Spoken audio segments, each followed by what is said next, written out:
Hi everyone, I'm so excited to say I finally hit 100 subscribers today, and I'm so excited about this because not that long ago I wasn't even sure if I was going to do this channel, but thanks to all your comments and all your encouraging words, I have been so excited about doing these videos. And yeah, it's a big deal for me for 100 subscribers, so thank you for coming to my channel.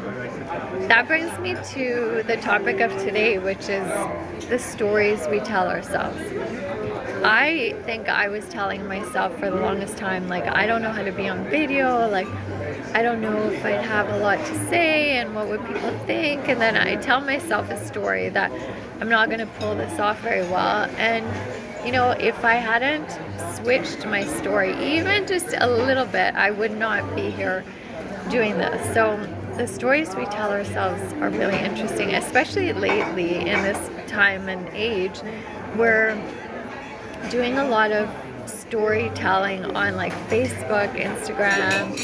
You know, it's all about the story that you post. Lately I've been like, I don't know if you could call it a story, but on my WhatsApp I've been posting stories a lot more than usual, and it's just a snippet of our lives, like, right? Like, you can't judge someone.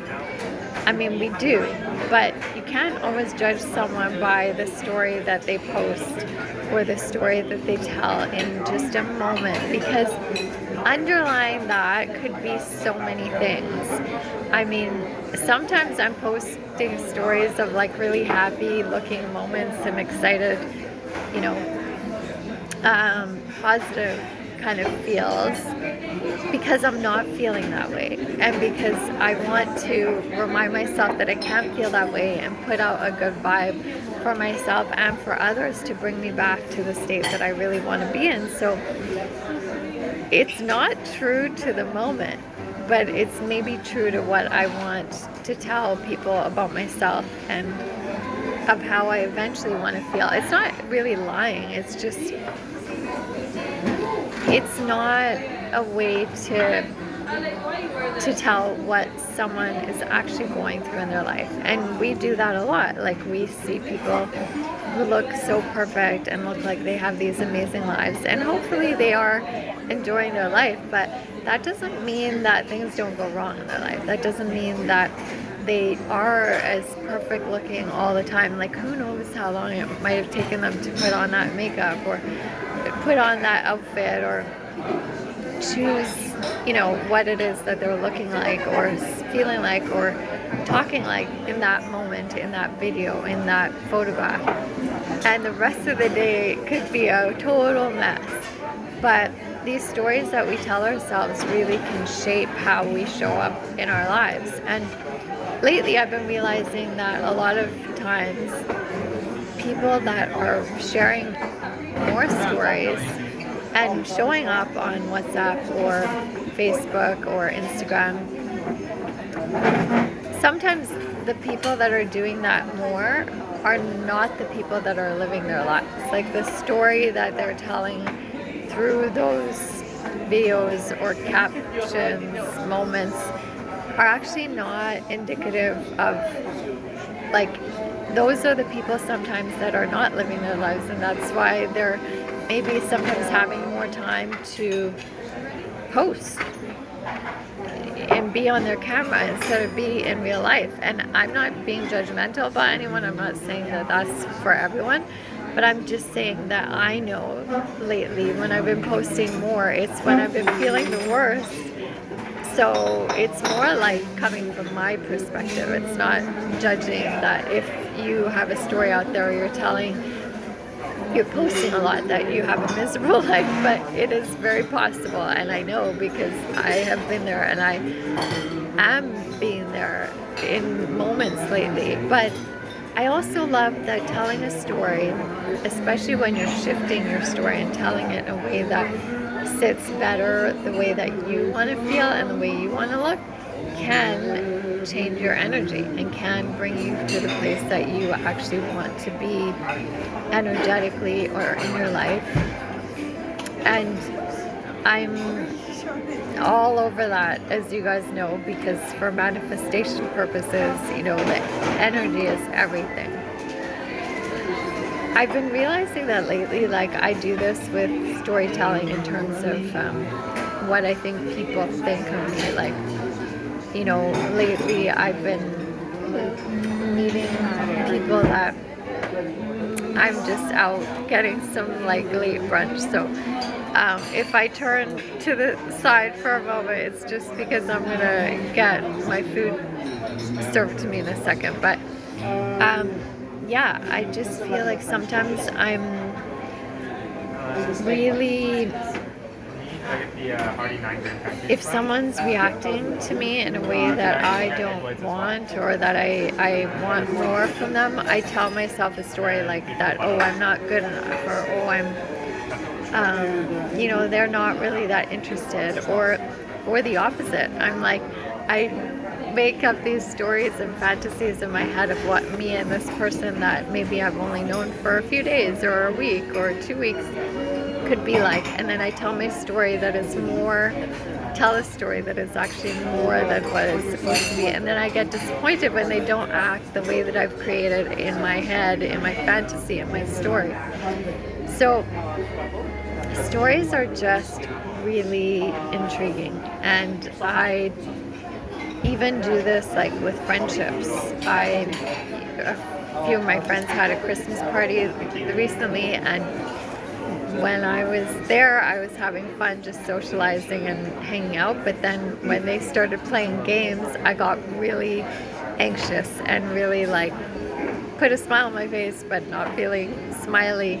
Not because I didn't enjoy them having fun and playing games, but I have this story in my head that I'm really bad at games, and that I'm not like coordinated, and I'm not very competitive, so I don't know how to play games and enjoy them. I'm doing them because I think I should participate, or it looks funny if I'm not participating, and I tell myself this story like, oh, they must think I'm really bad at this, or nobody wants me to be on their team, or you know, it goes back to like grade school, high school, like not getting chosen for things, and then I tell my story that I'm still that person.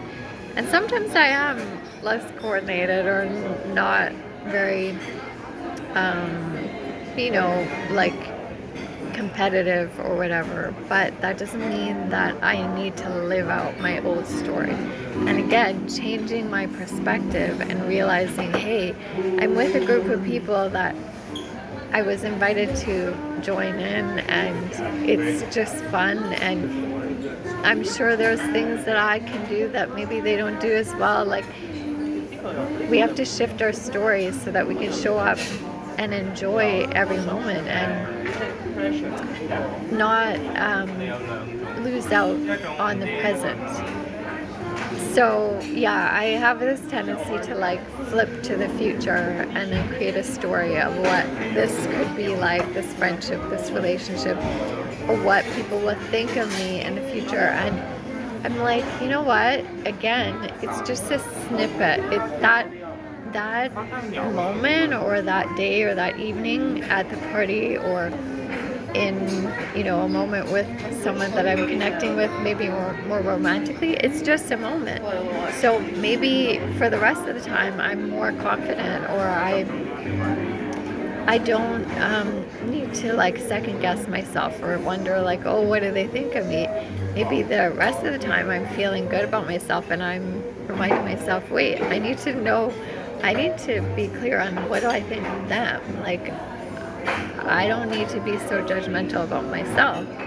And with party situations and friends, it's like remembering, oh my God, like I was included in this and invited to join in on a really fun moment, and why don't I concentrate on that part of the story instead of the little moment or a little half an hour or 20 minutes of maybe that I felt clumsy in a game, or less coordinated, or less like able to show up the way that I thought I should or I wanted to. Stories are so interesting. I really want to tell amazing stories going into the new year, but amazing stories again for manifestation and to bring in what I really want, but to be in the reality of things. Like, it's interesting because storytelling is also often associated with fantasizing and creating, which is amazing. But in my real life, I want to still be dreaming and fantasizing and creating, but I also want to not deviate so much from reality that I don't see what's actually in front of me. So yeah, one of my 2025 promises to myself is that I'm going to take in what is really happening in front of me. I'll allow myself to create and imagine, but not so much that I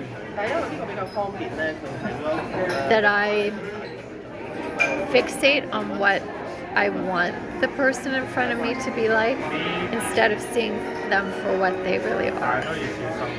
That's a habit that I had in the past, and I'm breaking that. So I'm going to tell wonderful and creative and fun stories in 2025, but I'm also going to be really conscious of like, okay, which one is the reality and which one is the fantasy? And yeah, I want to live in the reality more rather than just creating what I hope the person in front of me is like and ignoring all the red flags. No more ignoring of red flags. I'm going to very politely walk away when I see the red flags because I'm conscious of that storytelling. But reality telling is something I need to work on. So anyway, just wanted to say hi. Thank you again for the 100 followers, and I will talk to you guys all soon.